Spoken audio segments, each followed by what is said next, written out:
नमस्कार दोस्तों, मैं महिमा आज आपको सुनाने जा रही हूँ मानसरोवर भाग 5 से मुंशी प्रेमचंद द्वारा लिखी हुई एक सुप्रसिद्ध कहानी सुहाग का शव।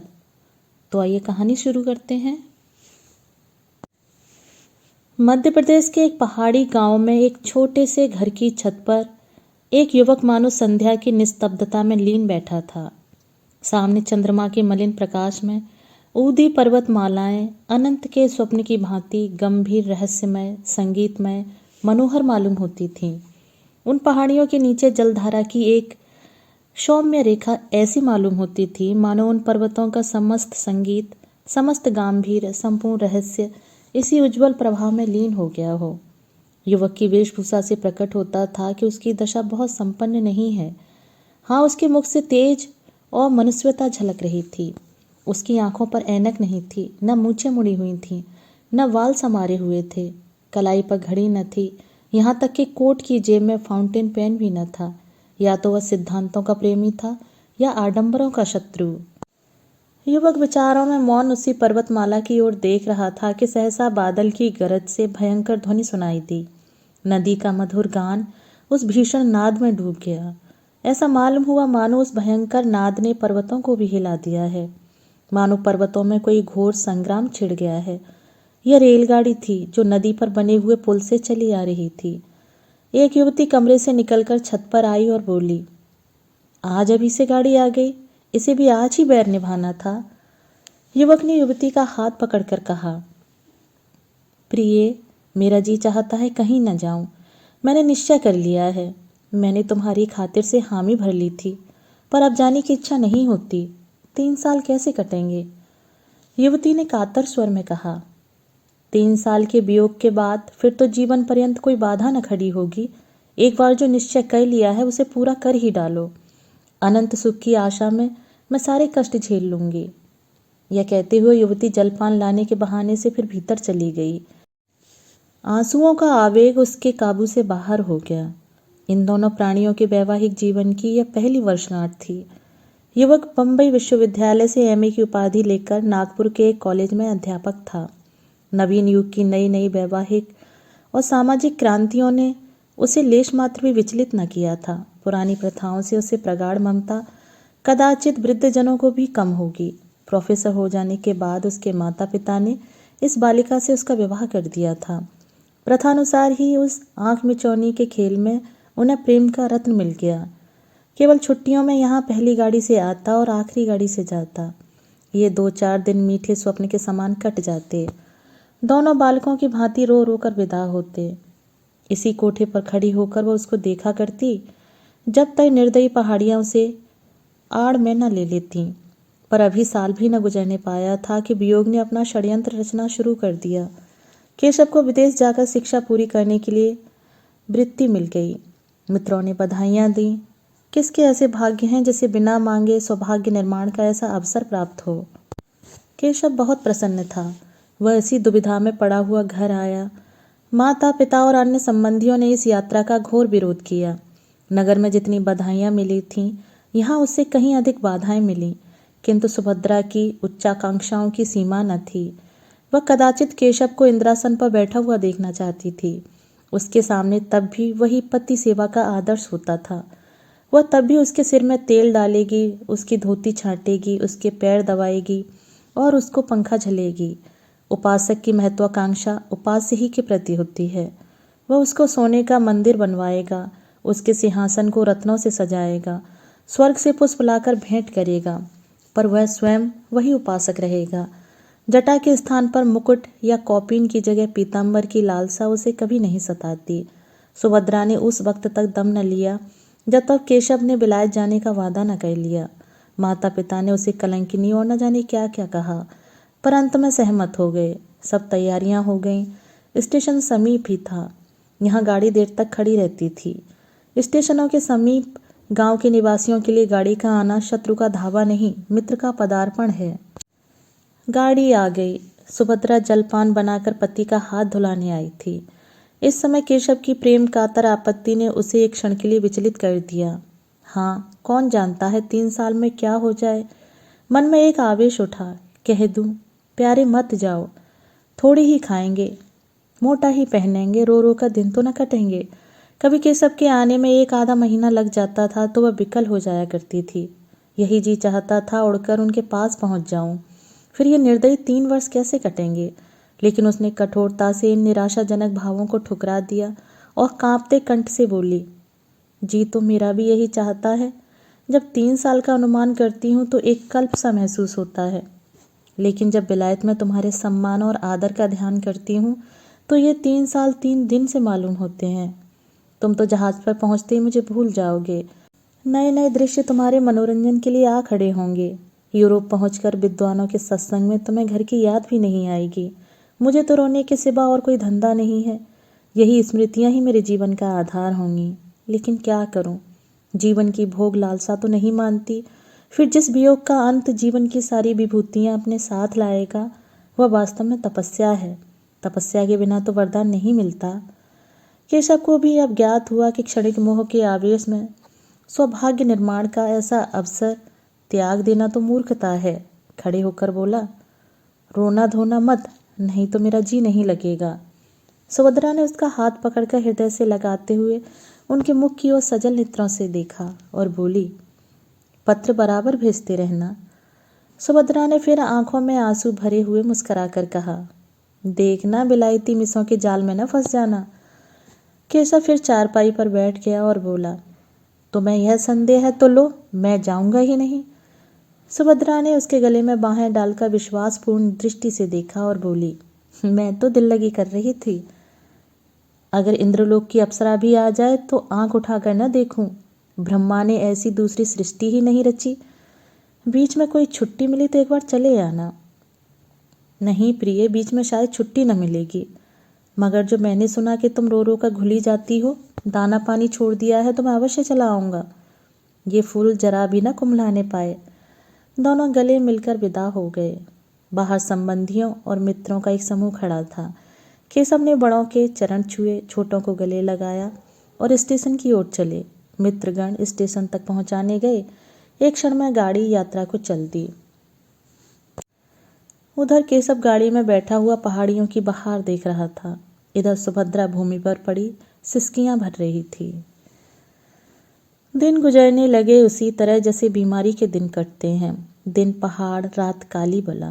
रात भर मनाते गुजरती थी कि किसी तरह भोर होता तो मनाने लगती कि जल्दी शाम हो। मैं के गई कि वहाँ जी बहलेगा। 10-5 दिन परिवर्तन का कुछ असर हुआ, फिर उनसे भी बुरी दशा हुई। भागकर ससुराल चली आई। रोगी करवट बदलकर आराम का अनुभव करता है। पहले 5-6 महीनों तक तो केशव के पत्र 15वें दिन बराबर मिलते रहे। उसमें वियोग के दुख कम, नए नए दृश्यों का वर्णन अधिक होता था। पर सुभद्रा संतुष्ट थी। पत्र लिखती तो ब्रह व्यथा के सिवा उसे कुछ सूझता ही नहीं था। कभी कभी जब जी बेचैन हो जाता तो पछताती कि व्यर्थ जाने दिया, कहीं एक दिन मर जाऊं तो उनके दर्शन भी ना हों। लेकिन 6ठे महीने से पत्रों में भी विलम्ब होने लगा। कई महीने तक तो महीने में एक पत्र आता रहा, फिर वह भी बंद हो गया। सुभद्रा के 4-6 पत्र पहुंच जाते, तब एक पत्र आ जाता, वह भी बेदिली से लिखा हुआ, काम की अधिकता और समय के अभाव के रोने से भरा हुआ। एक वाक्य भी ऐसा नहीं जिससे हृदय को शांति हो, जो टपकते हुए दिल पर मरहम रखे। हाँ, आदि से अंत तक प्रिय शब्द का नाम नहीं। सुभद्रा अधीर हो उठी। उसने यूरोप यात्रा का निश्चय कर लिया। वह सारे कष्ट सह लेगी, सिर पर जो कुछ पड़ेगी सह लेगी। केशव को आंखों से देखती रहेगी। वह इस बात को उनसे गुप्त रखेगी, उनकी कठिनाइयों को और न बढ़ाएगी। उनसे बोलेगी भी नहीं, केवल उन्हें कभी कभी आंख भर देख लेगी। यही उसकी शांति के लिए काफ़ी होगा। उसे क्या मालूम था कि उसका केशव उसका नहीं रहा। वह अब एक दूसरी ही कामिनी के प्रेम का भिखारी है। सुभद्रा कई दिनों तक इस प्रस्ताव को मन में रखे हुए रोती रही। उसे किसी प्रकार की शंका न होती थी। समाचार पत्रों के पढ़ते रहने से उसे समुद्री यात्रा का हाल मालूम होता रहता था। एक दिन उसने अपने सास ससुर के सामने अपना निश्चय प्रकट किया। उन लोगों ने बहुत समझाया, रोकने की बहुत चेष्टा की, लेकिन सुभद्रा ने अपना हट न छोड़ा। आखिर जब लोगों ने देखा कि यह किसी तरह नहीं मानती तो राजी हो गए। मैके वाले समझाकर हार गए। कुछ रुपए उसने स्वयं जमा कर रखे थे, कुछ ससुराल में मिले। माँ बाप ने भी मदद की।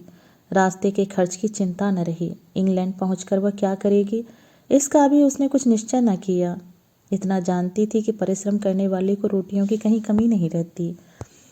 विदा होते समय सास और ससुर दोनों स्टेशन तक आए। जब गाड़ी ने सीटी दी तो सुभद्रा ने हाथ जोड़कर कहा, मेरे जाने का समाचार वहां न लिखिएगा, नहीं तो उन्हें चिंता होगी और पढ़ने में उनका जी न लगेगा। ससुर ने आश्वासन दिया। गाड़ी चल दी। लंदन के उस हिस्से में जहां इस समृद्धि के समय में भी दरिद्रता का राज्य है, ऊपर के एक छोटे से कमरे में सुभद्रा एक कुर्सी पर बैठी है। उसे यहाँ आए आज 1 महीना हो गया है। यात्रा के पहले उसके मन में जितनी शंकाएं थीं, सभी शांत होती जा रही हैं।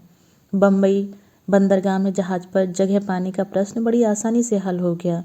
वह अकेली औरत न थी जो यूरोप जा रही हो। 5-6 स्त्रियां और भी उसी जहाज से जा रही थीं। सुभद्रा को न जगह मिलने में कोई कठिनाई हुई न मार्ग में। यहाँ पहुंचकर और स्त्रियों से संग छूट गया।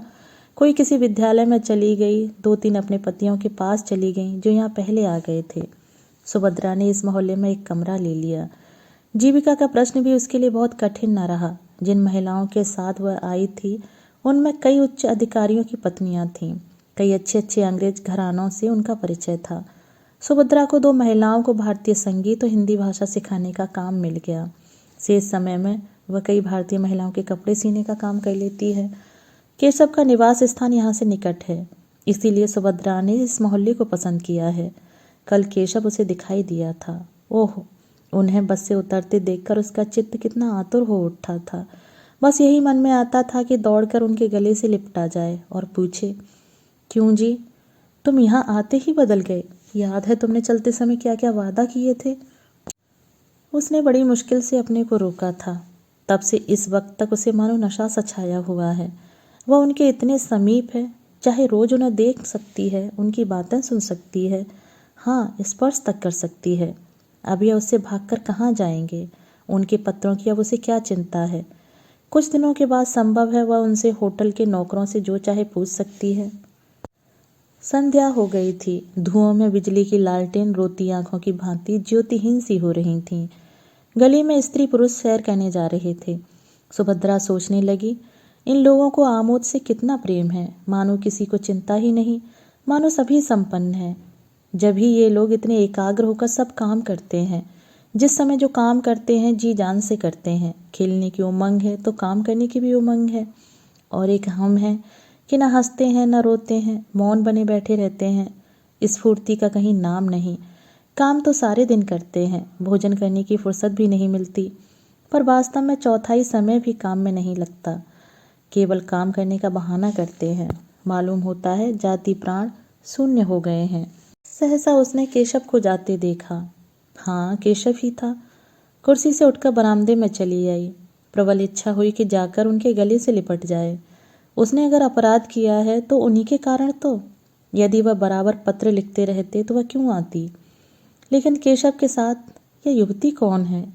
अरे, केशव उसका हाथ पकड़े हुए है। दोनों मुस्करा मुस्करा कर बातें करते चले जाते हैं। यह युवती कौन है? सुभद्रा ने ध्यान से देखा। युवती का रंग सांवला था। वह भारतीय बालिका थी। उसका पहनावा भारतीय था। इससे ज़्यादा सुभद्रा को और कुछ दिखाई न दिया। उसने तुरंत जूते पहने, द्वार बंद किया और एक क्षण में गली में आ पहुंची। केशव अब दिखाई न देता था, पर वह जिधर गया था उधर ही बड़ी तेजी से लपकी चली जाती थी। यह युवती कौन है? वह उन दोनों की बातें सुनना चाहती थी, उस युवती को देखना चाहती थी। उसके पांव इतनी तेजी से उठ रहे थे मानो दौड़ रही हो, पर इतनी जल्दी दोनों कहाँ अदृश्य हो गए। अब तक उसे उन लोगों के समीप पहुंच जाना चाहिए था। शायद दोनों किसी बस में जा बैठे। अब वह गली समाप्त करके एक चौड़ी सड़क पर आ पहुंची थी। दोनों तरफ बड़ी बड़ी जगमगाती हुई दुकानें थीं, जिनमें संसार की विभूतियां गर्भ से फूली हुई थीं। कदम कदम पर होटल और रेस्टोरेंट थे। सुभद्रा दोनों ओर नेत्रों से ताकती, पग पग पर भ्रांति के कारण मचलती कितनी दूर निकल गई, कुछ खबर नहीं। फिर उसने सोचा, यूँ कहाँ तक चली जाऊंगी? कौन जाने किधर गए? चलकर फिर अपने बरामदे से देखूं। आखिर इधर से गए हैं तो इधर से लौटेंगे भी। यह ख्याल आते ही वह घूम पड़ी और उसी तरफ दौड़ती हुई अपने स्थान की ओर चली गई। जब वहां पहुंची तो 12 बज गए थे और इतनी देर उसे चलते हुए गुजरा। एक क्षण भी उसने कहीं विश्राम नहीं किया। वह ऊपर पहुंची तो गृह स्वामिनी ने कहा, तुम्हारे लिए बड़ी देर से भोजन रखा हुआ है। सुभद्रा ने भोजन अपने कमरे में मंगा लिया, पर खाने की सुध किसी थी। वह उसी बरामदे में उसी तरफ टकटकी लगाई खड़ी थी जिधर से केशव गया। 1 बज गया, 2 बजा, फिर भी केशव नहीं लौटा। उसने मन में कहा, वह किसी दूसरे मार्ग से चले गए, मेरा यहाँ खड़ा रहना व्यर्थ है, चलूं सो रहूं। लेकिन फिर ख्याल आ गया, कहीं आ गए तो। मालूम नहीं उसे नींद कब आ गई। दूसरे दिन प्रातःकाल सुभद्रा अपने काम पर जाने की तैयारी कर रही थी कि एक युवती रेशमी साड़ी पहने आकर खड़ी हो गई और मुस्कुरा कर बोली, क्षमा कीजिएगा, मैंने बहुत सवेरे आपको कष्ट दिया। आप तो कहीं जाने को तैयार मालूम होती हैं। सुभद्रा ने एक कुर्सी बढ़ाते हुए कहा, हाँ, एक काम से बाहर जा रही थी। मैं आपकी क्या सेवा कर सकती हूँ? यह कहते हुए सुभद्रा ने युवती को सिर से पांव तक उसी आलोचनात्मक दृष्टि से देखा जिससे स्त्रियां ही देख सकती हैं। सौंदर्य की किसी परिभाषा से भी उसे सुंदरी नहीं कहा जा सकता था। उसका रंग सांवला, मुंह कुछ चौड़ा, नाक कुछ चपटी, कद भी छोटा और शरीर भी कुछ स्थूल था। आंखों पर ऐनक लगी हुई थी, लेकिन इन सब कारणों के होते हुए भी उसमें कुछ ऐसी बात थी जो आंखों को अपनी ओर खींच लेती थी। उसकी वाणी इतनी मधुर, इतनी संयमित, इतनी विनम्र थी कि जान पड़ता था किसी देवी के वरदान हो। एक एक अंग से प्रतिमा विकीर्ण हो रही थी। सुभद्रा उसके सामने हल्की एवं तुच्छ मालूम होती थी। युवती ने कुर्सी पर बैठते हुए कहा, अगर मैं भूलती हूँ तो मुझे क्षमा कीजिएगा। मैंने सुना है कि आप कुछ कपड़े भी सीती हैं, जिसका प्रमाण यह है कि यहाँ सीविंग मशीन मौजूद है। सुभद्रा, मैं 2 लेडियों को भाषा पढ़ाने जाया करती हूँ। शेष समय में कुछ सिलाई भी कर लेती हूँ। आप कपड़े लाई हैं? युवती, नहीं, अभी कपड़े नहीं लाई। यह कहते हुए उसने लज्जा से सिर झुकाकर मुस्कुराते हुए कहा, बात यह है कि मेरी शादी होने जा रही है।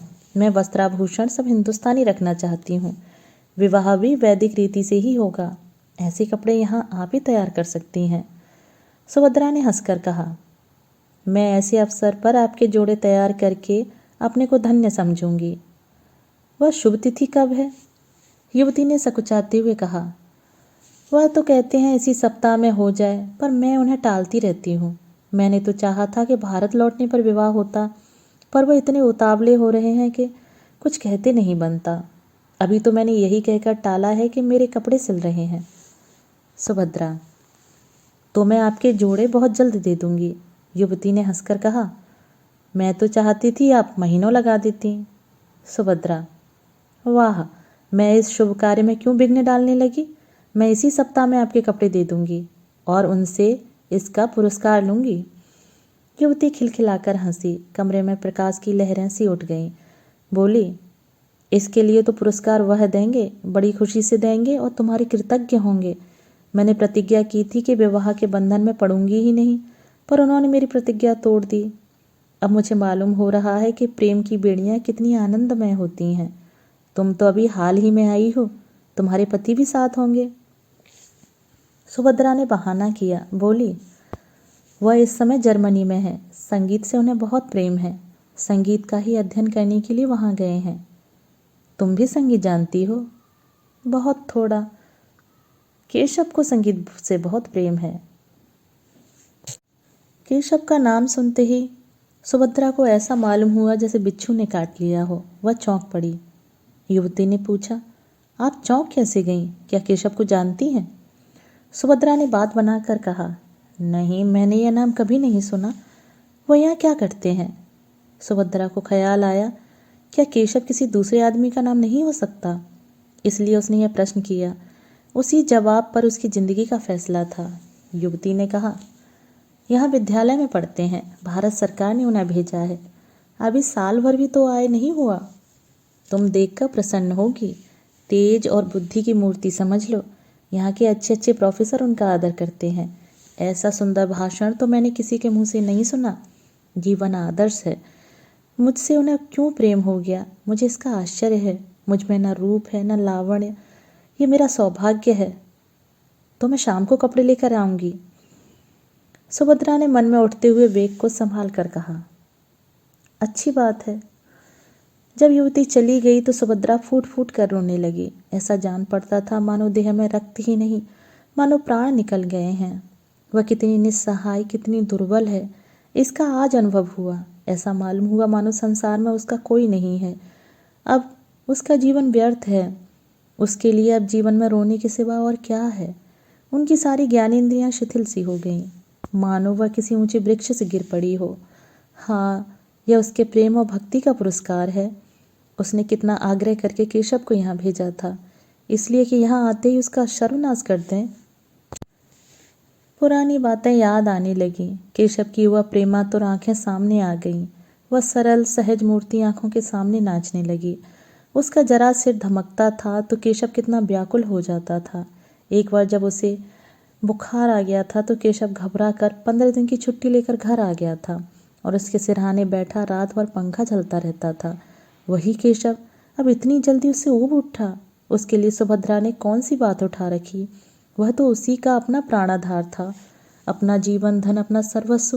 वो समझती थी उसको। नहीं नहीं, केशव का दोष नहीं, सारा दोष इसी का है। इसी ने अपनी मधुर बातों से उन्हें वशीभूत कर लिया है। इसकी विद्या, बुद्धि और वाक्पटुता ही ने उनके हृदय पर विजय पाई है। हाय, उसने कितनी बार केशव से कहा था मुझे भी पढ़ाया करो, लेकिन उन्होंने हमेशा यही जवाब दिया, तुम जैसी हो मुझे वैसी ही पसंद हो। मैं तुम्हारी स्वाभाविक सरलता को पढ़ा पढ़ा कर मिटाना नहीं चाहता। केशव ने उसके साथ कितना बड़ा अन्याय किया है, लेकिन यह उनका दोष नहीं, यह इसी यौवन मत वाली छोकरी की माया है। सुभद्रा को इस ईर्ष्या और दुख के आवेश में अपने काम पर जाने की सुध न रही। वह कमरे में इस तरह टहलने लगी जैसे किसी ने जबरदस्ती उसे बंद कर दिया हो। कभी दोनों मुट्ठियां बंध जाती, कभी दांत पीसने लगती, कभी होंठ काटती। उन्माद किसी दशा हो गई। आंखों में भी एक तीव्र ज्वाला चमक उठी। ज्यों-ज्यों केशव के इस निष्ठुर आघात को सोचती, उन कष्टों को याद करती जो उसने उसके लिए झेले थे, उसका चित्त प्रतिकार के लिए विकल हो जाता था। अगर कोई बात हुई होती, आपस में कुछ मनोमालिन्य का लेश भी होता, तो उसे इतना दुख न होता। यह तो उसे ऐसा मालूम होता था कि मानो कोई हंसते हंसते अचानक गले पर चढ़ बैठे। अगर वह उनके योग्य नहीं थी तो उन्होंने उससे विवाह ही क्यों किया था। विवाह करने के बाद भी उसे क्यों न ठुकरा दिया, क्यों प्रेम का बीज बोया। और आज जब वह बीज पल्लवों में लहराने लगा, उसकी जड़ें उसके अंतस्थल के एक एक कणों में प्रविष्ट हो गईं, उसका रक्त, उसका सारा उत्सर्ग वृक्ष को सींचने और पालने में प्रवृत्त हो गया, तो वह आज उसे उखाड़कर फेंक देना चाहते हैं। क्या हृदय के टुकड़े टुकड़े हुए बिना वृक्ष उखड़ जाएगा। सहसा उसे एक बात याद आ गई। हिंसात्मक संतोष से उसका उत्तेजित मुखमंडल और भी कठोर हो गया। केशव ने अपने पहले विवाह की बात इस युवती से गुप्त रखी होगी। सुभद्रा इसका भंडा फोड़ करके केशव के सारे मंसूबों को धूल में मिला देगी। उसे अपने ऊपर क्रोध आया कि युवती का पता क्यों न पूछ लिया। उसे एक पत्र लिखकर केशव की नीचता, स्वार्थपरता और कायरता की कलई खोल देगी। उसके पांडित्य, प्रतिभा और प्रतिष्ठा को धूल में मिला देगी। खैर, संध्या समय तो वह कपड़े लेकर आएगी ही। उस समय उससे सारा कच्चा चिट्ठा बयान कर दूंगी। सुभद्रा दिन भर युवती का इंतजार करती रही। कभी बरामदे में आकर इधर उधर निगाह दौड़ाती, कभी सड़क पर देखती, पर उसका कहीं पता न था। मन में झुंझलाती थी कि उसने क्यों उसी वक्त सारा वृतांत न कह सुनाया। केशव का पता उसे मालूम था। उस मकान और गली का नंबर तक याद था जहाँ से वह उसे पत्र लिखा करता था। ज्यों ज्यों दिन ढलने लगा और युवती के आने में विलम्ब होने लगा, उसके मन में एक तरंग सी उठने लगी कि जाकर केशव को फटकारे, उसका सारा नशा उतार दे, कहे, तुम इतने भयंकर हिंसक हो, इतने महान धूर्त हो, ये मुझे मालूम न था। तुम यही विद्या सीखने यहाँ आए थे। तुम्हारे पांडित्य का यही फल है। तुम एक अबला को जिसने तुम्हारे ऊपर अपना सर्वस्व अर्पण कर दिया, यूं छल सकते हो। तुम में क्या मनुष्यता नाम को भी नहीं रह गई। आखिर तुमने मेरे लिए क्या सोचा है। मैं सारी जिंदगी तुम्हारे नाम को रोती रहूं, लेकिन अभिमान हर बार उसके पैरों को रोक लेता। नहीं, जिसने उसके साथ ऐसा कपट किया है, उसका इतना अपमान किया है, उसके पास वह न जाएगी। वह उसे देखकर अपने आंसुओं को रोक सकेगी या नहीं, इसमें उसे संदेह था। और केशव के सामने वह रोना नहीं चाहती थी। अगर केशव उससे घृणा करता है तो वह भी केशव से घृणा करेगी। संध्या भी हो गई पर युवती न आई। बत्तियां भी जली पर उसका पता नहीं। एकाएक उसे अपने द्वार पर किसी के आने की आहट मालूम हुई। वह कूदकर बाहर निकल आई। युवती कपड़ों का एक पुलिंदा लिए सामने खड़ी थी। सुभद्रा को देखते ही बोली, क्षमा करना, मुझे आने में देर हो गई। बात यह है कि केशव को किसी बड़े जरूरी काम से जर्मनी जाना है। वहाँ उन्हें 1 महीने से ज़्यादा लग जाएगा। वह चाहते हैं कि मैं भी उनके साथ चलूँ। मुझसे उन्हें अपनी थीसिस लिखने में बड़ी सहायता मिलेगी। वर्लिन के पुस्तकालयों को छानना पड़ेगा। मैंने भी स्वीकार कर लिया है। केशव की इच्छा है कि जर्मनी जाने के पहले हमारा विवाह हो जाए। कल संध्या समय संस्कार हो जाएगा। अब ये कपड़े मुझे आप जर्मनी से लौटने पर दीजिएगा।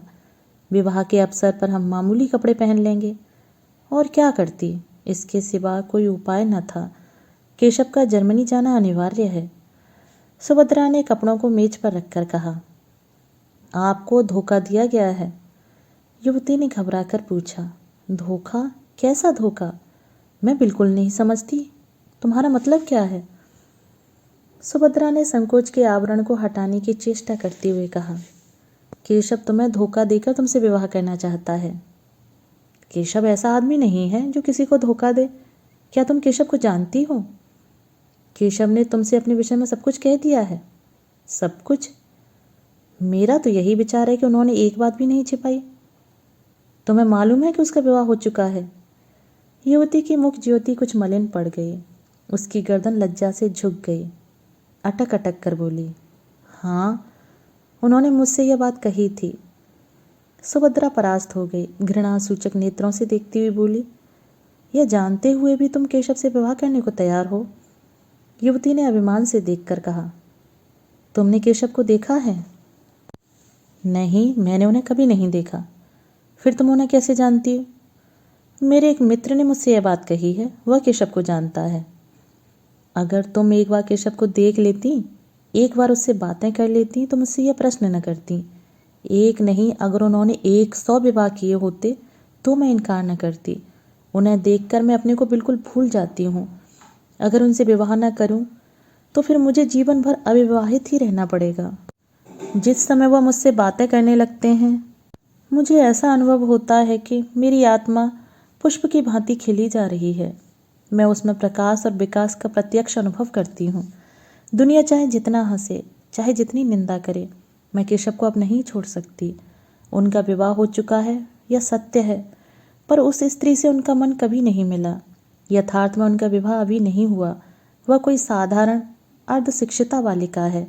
तुम ही सोचो, केशव जैसा विद्वान, उदार चेता, मनस्वी पुरुष ऐसी बालिका के साथ कैसे प्रसन्न रह सकता है? तुम्हें कल मेरे विवाह में चलना पड़ेगा। सुभद्रा का चेहरा तमतमाया जा रहा था। केशव ने उसे इतने काले रंगों में रंगा है, यह सोचकर उसका रक्त खौल रहा था। जी मैं आता था इसी क्षण उसको दुत्कार दूं, लेकिन उसके मन में कुछ और ही मंसूबे पैदा होने लगे। उसने गंभीर पर उदासीनता के भाव से पूछा, केशव ने कुछ उस स्त्री के बारे में और कुछ कहा है? युवती ने तत्परता से कहा, घर पहुंचने पर वह उससे केवल यही कह देंगे कि हम और तुम अब स्त्री और पुरुष नहीं रह सकते। उसके भरण पोषण का वह उसकी इच्छानुसार प्रबंध कर देंगे। इसके सिवा वह और क्या कर सकते हैं? हिंदू नीति में पति पत्नी में विच्छेद नहीं हो सकता, पर केवल स्त्री को पूर्ण रीति से स्वाधीन कर देने के विचार से वह ईसाई या मुसलमान होने पर भी तैयार हैं। वह तो अभी उसे इसी आशय का एक पत्र लिखने जा रहे थे, पर मैंने ही रोक लिया। मुझे उस अभागिनी पर बड़ी दया आती है। मैं तो यहाँ तक तैयार हूँ कि अगर उसकी इच्छा हो तो वह भी हमारे साथ रहे। मैं उसे अपनी बहन समझूंगी, किंतु केशव इससे सहमत नहीं होते। सुभद्रा ने व्यंग से कहा, रोटी कपड़ा देने को तैयार ही है, स्त्री को इसके सिवा और क्या चाहिए?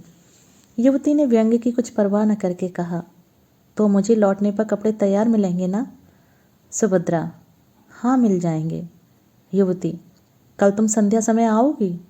सुभद्रा, नहीं, खेद है, अवकाश नहीं है। युवती ने कुछ नहीं कहा, चली गई। सुभद्रा कितना ही चाहती थी कि समस्या पर शांत चित्त होकर विचार करे, पर हृदय में मानो ज्वाला सी दहक रही थी। केशव के लिए वह प्राणों का कोई मूल्य नहीं समझती थी। वही केशव उसे पैरों से ठुकरा रहा है।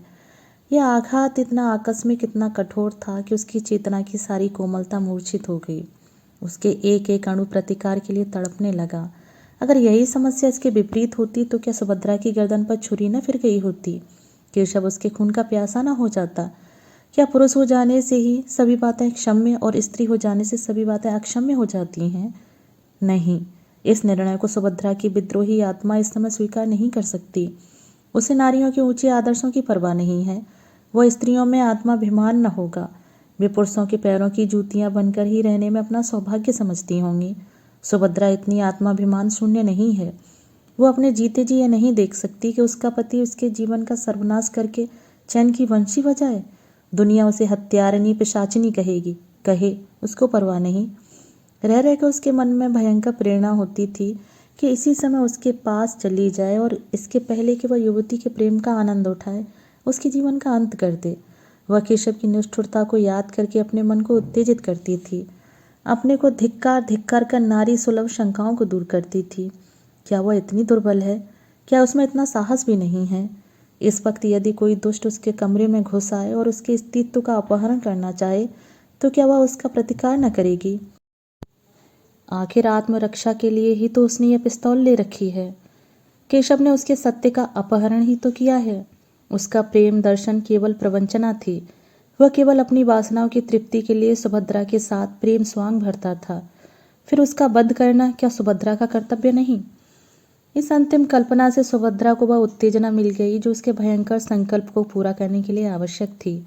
यही वह अवस्था है जब स्त्री पुरुष के खून की प्यासी हो जाती है। उसने खूंटी पर लटकती हुई पिस्तौल उतार ली और ध्यान से देखने लगी, मानो उसे कभी देखा न हो। कल संध्या समय जब कार्य मंदिर के केशव और उसकी प्रेमिका एक दूसरे के सम्मुख बैठे होंगे, उसी समय वह इस गोली से केशव की प्रेम लीलाओं का अंत कर देगी। दूसरी गोली अपनी छाती में मार लेगी। क्या वह रो रो कर अपना अधम जीवन काटेगी? संध्या का समय था। आर्य मंदिर के आंगन में वर और वधू इष्ट मित्रों के साथ बैठे हुए थे। विवाह का संस्कार हो रहा था। उसी समय सुभद्रा पहुंची और बरामदे में आकर एक खंबे की आड़ में इस भांति खड़ी हो गई कि केशव का मुंह उसके सामने था। उसकी आंखों में वह दृश्य खिंच गया जब आज से 3 साल पहले उसने इसी भांति केशव को मंडप में बैठे हुए आड़ से देखा था। तब उसका हृदय कितना उच्छ्वासित हो रहा था, अंतस्थल में गुदगुदी सी हो रही थी। कितना अपार अनुराग था, कितनी असीम अभिलाषाएं थीं, मानो जीवन प्रभात का उदय हो रहा हो।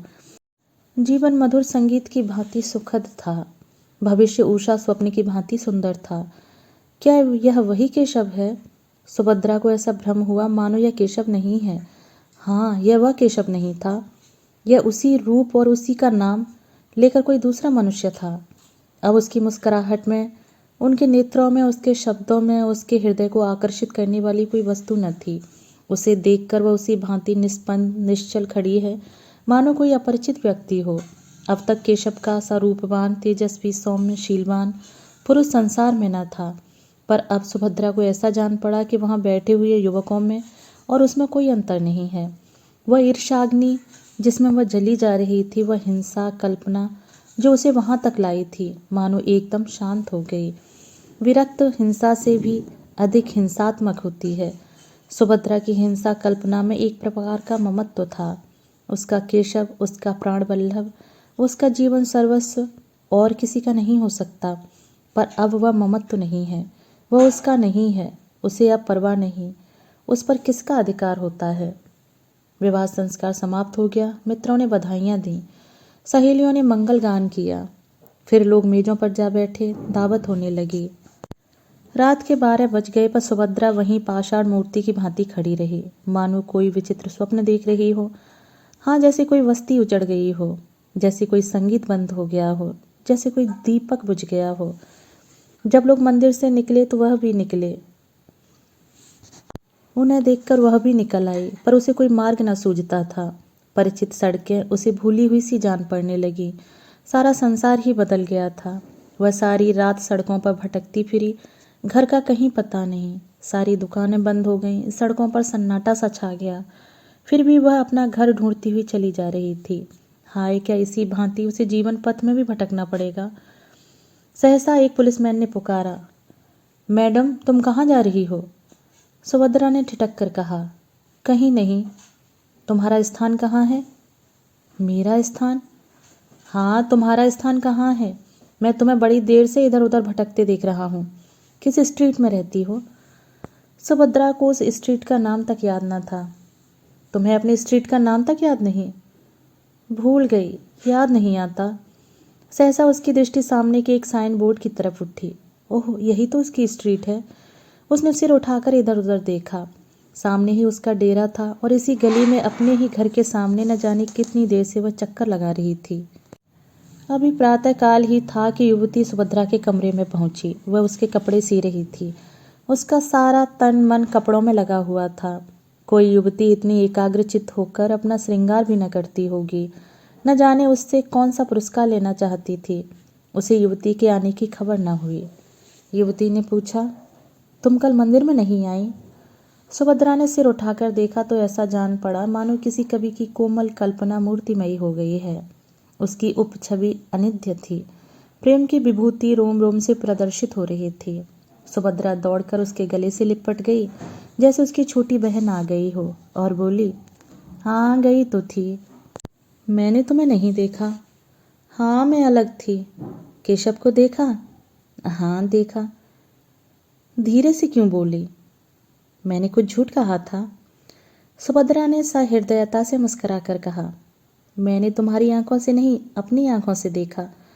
मुझे तो वह तुम्हारे योग्य नहीं जचे, तो मैं ठग लिया। युवती खिलखिलाकर हंसी और बोली, वह मैं समझती हूँ मैंने उन्हें ठगा है। एक बार वस्त्राभूषणों से सजकर अपनी छवि आईने में देखी तो मालूम हो जाएगा। तब क्या मैं कुछ और हो जाऊंगी? अपने कमरे से फर्श, तस्वीरें, हांडियां, गमले आदि निकाल कर देख लो। कमरे की शोभा वही रहती है। युवती ने सिर हिलाकर कहा, ठीक कहती हो, लेकिन आभूषण कहाँ से लाऊं? न जाने अभी कितने दिनों में बनने की नौबत आए। मैं तुम्हें अपने गहने पहना दूंगी। तुम्हारे पास गहने हैं? बहुत। देखो, मैं अभी लाकर तुम्हें पहनाती हूँ। युवती ने मुंह से तो बहुत नहीं नहीं किया, पर मन में प्रसन्न हो रही थी। सुभद्रा ने अपने सारे गहने पहना दिए। अपने पास एक छल्ला भी न रखा। युवती को यह नया अनुभव था। उसे इस रूप में निकलते शर्म तो आती थी, पर उसका रूप चमक उठा था, इसमें संदेह न था। उसने आईने में अपनी सूरत देखी तो उसकी सूरत जगमगा उठी, मानो किसी वियोगिनी को अपने प्रियतम का संवाद मिला हो। मन में गुदगुदी होने लगी। वह इतनी रूपवती है, उसे इसकी कल्पना भी न थी। कहीं केशव इस रूप में उसे देख लेते, वह आकांक्षा उसके मन में उदय हुई, पर कहे कैसे। कुछ देर बाद लज्जा से सिर झुकाकर बोली, केशव मुझे इस रूप में देखकर बहुत हंसेंगे। सुभद्रा, हंसेंगे नहीं, बलैया लेंगे, आंखें खुल जाएंगी। तुम आज इसी रूप में उसके पास जाना। युवती ने चकित होकर कहा, सच? आप इसकी अनुमति देती हैं? सुभद्रा ने कहा, बड़े हर्ष से। तुम्हें संदेह न होगा? बिल्कुल नहीं। और जो मैं 2-4 दिन पहने रहूं? तुम 2-4 महीने पहने रहो, आखिर पड़े ही तो हैं। तुम भी मेरे साथ चलो। नहीं, मुझे अवकाश नहीं है। अच्छा लो, मेरे घर का पता नोट कर लो। हाँ, लिख दो, शायद कभी आऊँ। एक क्षण में युवती वहां से चली गई। सुभद्रा अपनी खिड़की पर उसे इस भांति प्रसन्न मुख खड़ी देख रही थी, मानो उसकी छोटी बहन हो। ईर्ष्या या द्वेष का लेस भी उसके मन में न था। मुश्किल से 1 घंटा गुजरा होगा कि युवती लौटकर बोली, सुभद्रा, क्षमा करना, मैं तुम्हारा समय बहुत खराब कर रही हूँ। केशव बाहर खड़े हैं, बुला लूं? एक क्षण, केवल एक क्षण के लिए सुभद्रा कुछ घबरा गई। उसने जल्दी से उठकर मेज पर पड़ी हुई चीजें इधर उधर हटा दी, कपड़े करीने से रख दिया। उसने जल्दी से उलझे हुए बाल संभाल लिए, फिर उदासीन भाव से मुस्कुरा कर बोली, उन्हें तुमने क्यों कष्ट दिया? जाओ, बुला लाओ। 1 मिनट में केशव ने कमरे में कदम रखा और चौंक कर पीछे हट गए, मानो पांव जल गया हो। मुंह से एक चीख निकल गई। सुभद्रा गंभीर, शांत, निश्चल अपनी जगह पर खड़ी रही, फिर हाथ बढ़ाकर बोली, मानो किसी अपरिचित व्यक्ति से बोल रही थी, आइए मिस्टर केशव, मैं आपको ऐसी सुशील, ऐसी सुंदरी, ऐसी विदुषी रमणी पाने पर बधाई देती हूँ। केशव के मुख पर हवाइयाँ उड़ रही थीं। वह पथभ्रष्ट सा बना खड़ा था। लज्जा और ग्लानि से उसके चेहरे पर एक रंग आता था, एक रंग जाता था। यह बात एक दिन होने वाली थी अवश्य, पर इस तरह अचानक उसकी सुभद्रा से भेंट होगी, उसका उसे स्वप्न में भी गुमान न था। सुभद्रा से यह बात कैसे कहेगा, इसको उसने खूब सोच लिया था। उसके आक्षेपों का उत्तर सोच लिया था। पत्र के शब्द तक मन में अंकित कर लिए थे। ये सारी तैयारियां धरी रह गईं और सुभद्रा से साक्षात हो गया। सुभद्रा उसे देखकर जरा सी नहीं चौंकी। उसके मुख पर आश्चर्य, घबराहट या दुख का एक भी चिन्ह दिखाई नहीं दिया। उसने उसी भांति उससे बात की मानो वह कोई अजनबी हो। यहाँ कब आई, कैसे आई, क्यों आई, कैसे गुजर करती है, यह और इस तरह के असंख्य प्रश्न पूछने के लिए केशव का चित्त चंचल हो उठा। उसने सोचा था सुभद्रा उसे धिक्कारेगी, विष खाने की धमकी देगी, निष्ठुर, निर्दय और न जाने क्या क्या कहेगी। इन सब आपदाओं के लिए वह तैयार हो चुका था, पर इस आकस्मिक मिलन, इस गर्भयुक्त उपेक्षा के लिए वह तैयार न था। वह प्रेम व्रत धारिणी सुभद्रा इतनी कठोर, इतनी हृदय शून्य हो गई है। अवश्य यह सारी बातें उसे पहले ही मालूम हो चुकी हैं। सबसे तीव्र आघात यह था कि इसने अपने सारे आभूषण इतनी उदारता से दे डाले और कौन जाने वापस भी न लेना चाहती हो। वह परास्त और अप्रतिम होकर एक कुर्सी पर बैठ गया। उत्तर में एक शब्द भी उसके मुख से न निकला। युवती ने कृतज्ञता का भाव प्रकट करके कहा, इनके पति इस समय जर्मनी में हैं। केशव ने आंखें फाड़कर देखा पर कुछ बोल न सका। युवती ने फिर कहा, बेचारी संगीत के पाठ पढ़ाकर और कुछ कपड़े सीकर अपना निर्वाह करती है। वह महाशय यहाँ आ जाते तो उन्हें उनके सौभाग्य पर बधाई देती। केशव इस पर भी कुछ बोल न सका, पर सुभद्रा ने मुस्कुराकर कहा, वह मुझसे रूठे हुए हैं, बधाई पाकर भी झल्लाते। युवती ने आश्चर्य से कहा, तुम उन्हीं के प्रेम में यहाँ आई, अपना घर बार छोड़ा, यहाँ मेहनत मजदूरी करके निर्वाह कर रही हो, फिर भी वह तुमसे रूठे हुए हैं। आश्चर्य। सुभद्रा ने उसी भांति प्रसन्न मुख से कहा, पुरुष प्रकृति ही आश्चर्य का विषय है, चाहे मिस्टर केशव इसे स्वीकार न करें। युवती ने फिर केशव की ओर प्रेरणापूर्ण दृष्टि से देखा, लेकिन केशव उसी भांति अप्रतिम बैठा रहा। उसके हृदय पर यह नया आघात था। युवती ने उसे चुप देखकर उसकी तरफ से सफाई दी। केशव स्त्री और पुरुष दोनों को ही समान अधिकार देना चाहते हैं। केशव डूब रहा था। तिनके का सहारा पाकर उसकी हिम्मत बंध गई। बोला, विवाह एक प्रकार का समझौता है, दोनों पक्षों को अधिकार है, जब चाहे उसे तोड़ दें। युवती ने हामी भरी। सभ्य समाज में यह आंदोलन बड़े जोरों पर है। सुभद्रा ने शंका की, किसी समझौते को तोड़ने के लिए कारण भी तो होना चाहिए। केशव ने भावों की लाठी का सहारा लेकर कहा, जब इसका अनुभव हो जाए कि हम इस बंधन से मुक्त होकर अधिक सुखी हो सकते हैं, तो यही कारण काफी है। स्त्री को यदि मालूम हो जाए कि वह दूसरे पुरुष के साथ। सुभद्रा ने बात काटकर कहा, क्षमा कीजिएगा मिस्टर केशव, मुझ में इतनी बुद्धि नहीं कि इस विषय पर आपसे बहस कर सकूं। आदर्श समझौता वही है जो जीवन पर्यंत रहे। मैं भारत की नहीं कहती, वहाँ तो स्त्री पुरुष की लौंडी है। मैं इंग्लैंड की कहती हूँ। यहाँ भी कितनी ही औरतों से मेरी बातचीत हुई है। वे तलाकों की बढ़ती हुई संख्या को देखकर खुश नहीं होती। विवाह सबसे ऊंचा आदर्श उसकी पवित्रता और स्थिरता है। पुरुषों ने सदैव इस आदर्श को तोड़ा है, स्त्रियों ने निभाया है। अब पुरुषों का अन्याय स्त्रियों को किस ओर ले जाएगा, कह नहीं सकती। इस गंभीर और संयत कथन ने विवाद का अंत कर दिया। सुभद्रा ने चाय मंगवाई। तीनों आदमियों ने पी। केशव पूछना चाहता था, अभी आप यहाँ कितने दिनों रहेंगी, लेकिन पूछ न सका। वह यहाँ 15 मिनट और रहा, लेकिन विचारों में डूबा रहा। चलते समय उससे न रहा गया, पूछ ही बैठा, अभी आप यहाँ कितने दिन और रहेंगी। सुभद्रा ने जमीन की ओर ताकते हुए कहा, कह नहीं सकती, कोई ज़रूरत हो तो मुझे याद कीजिएगा। इस आश्वासन के लिए आपका धन्यवाद। केशव सारे दिन बेचैन रहा। सुभद्रा उसकी आंखों में फिरती रही। सुभद्रा की बातें उसके कानों में गूंजती रही। अब उसे इसमें कोई संदेह न था कि उसी के प्रेम में सुभद्रा यहाँ आई थी। सारी परिस्थिति उसकी समझ में आ गई थी। उस भीषण त्याग का अनुमान करके उसके रोंए खड़े हो गए। यहाँ सुभद्रा ने क्या क्या कष्ट झेले होंगे, कैसी कैसी यातनाएं सही होंगी, सब उसी के कारण। वह उस पर भार न बनना चाहती थी, इसीलिए तो उसने अपने आने की सूचना तक न दी।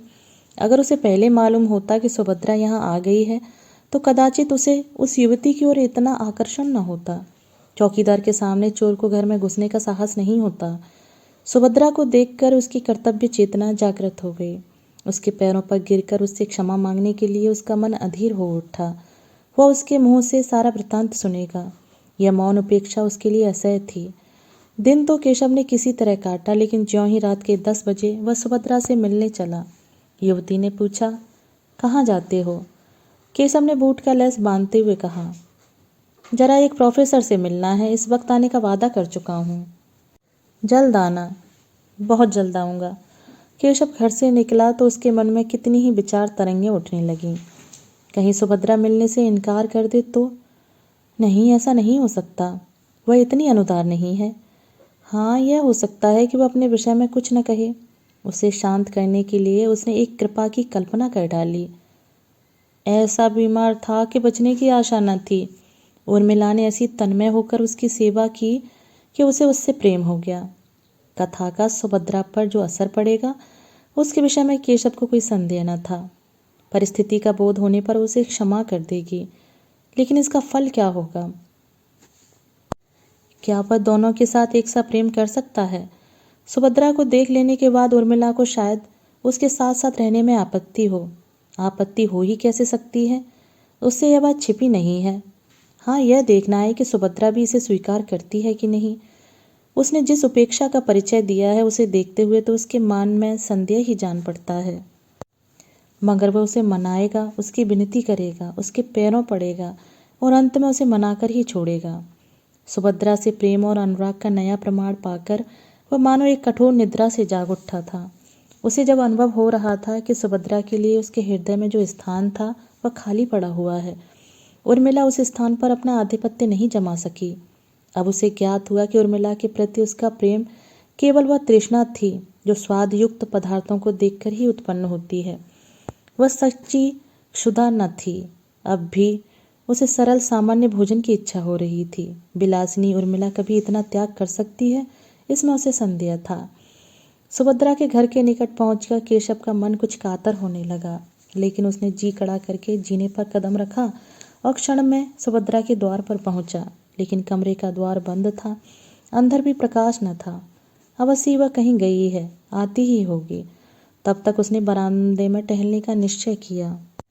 सहसा मालकिन आती हुई दिखाई दी। केशव ने बढ़कर पूछा, आप बता सकती हैं कि यह महिला कहाँ गई हैं? मालकिन ने उसे सिर से पांव तक देखकर कहा, वह तो आज यहाँ से चली गई। केशव ने हकबका कर पूछा, चली गई? कहाँ चली गई? यह तो मुझसे उन्होंने नहीं बताया। कब गई? वह तो दोपहर को ही चली गई। अपना असबाब लेकर गई? असबाब किसके लिए छोड़ जाती? हाँ, एक छोटा सा पैकेट अपनी एक सहेली के लिए छोड़ गई हैं। उस पर मिसेस केशव लिखा हुआ है। मुझसे कहा था कि यदि वहाँ आ भी जाए तो उन्हें देना, नहीं तो डाक से भेज देना। केशव को अपना हृदय इस तरह बैठता हुआ मालूम हुआ जैसे सूर्य का अस्त होना। एक गहरी सांस लेकर बोला, आप मुझे वह पैकेट दिखा सकती हैं? केशव मेरा ही नाम है। मालकिन ने मुस्करा कर कहा, मिसेज केशव को कोई आपत्ति तो ना होगी? तो फिर मैं उन्हें बुला लाऊं? हाँ, उचित तो यही है। बहुत दूर जाना पड़ेगा। केशव कुछ छिटकता हुआ जीने की ओर चला तो मालकिन ने फिर कहा, मैं समझती हूँ आप इसे ले ही जाइए, व्यर्थ आपको क्यों दौड़ाऊं। मगर कल मेरे पास एक रसीद भेज दीजिएगा, शायद उसकी ज़रूरत पड़े। यह कहते हुए इसने एक छोटा सा पैकेट लाकर केशव को दिया। केशव पैकेट लेकर इस तरह भागो मानो कोई चोर भागा जा रहा हो। इस पैकेट में क्या है यह जानने के लिए उसका हृदय व्याकुल हो रहा था। उसे इतना विलम्ब असह्य था कि अपने स्थान पर जाकर उसे खोले। समीप ही एक पार्क था, वहां जाकर उसने बिजली के प्रकाश में उस पैकेट को खोल डाला। उस समय उसके हाथ कांप रहे थे और हृदय इतने वेग से धड़क रहा था मानो किसी बंधु की बीमारी का समाचार मिला हो। पैकेट का खुलना था कि केशव की आंखों से आंसुओं की झड़ी लग गई। उसमें एक पीले रंग की साड़ी थी, एक छोटी सी सिंदूर की डिबिया और एक केशव का फोटो चित्र, साथ ही एक लिफाफा भी था। केशव ने उसे खोलकर पढ़ा। उसमें लिखा था, बहन मैं जाती हूँ, यह मेरे सुहाग का शव है, इसे टेम्स नदी में विसर्जित कर देना। तुम ही लोगों के हाथों यह संस्कार भी हो जाए तो अच्छा। तुम्हारी सुभद्रा। केशव मर्माहत सा पत्र हाथ में लिए वहीं घास पर लेट गया और फूट फूट कर रोने लगा। दोस्तों, अभी आप सुन रहे थे मुंशी प्रेमचंद द्वारा लिखी हुई कहानी सुहाग का शव। दोस्तों, कहानी आपको कैसी लगी? कहानी के विषय में अपने विचार कमेंट बॉक्स में साझा जरूर कीजिएगा। मिलते हैं एक और नई कहानी के साथ। धन्यवाद।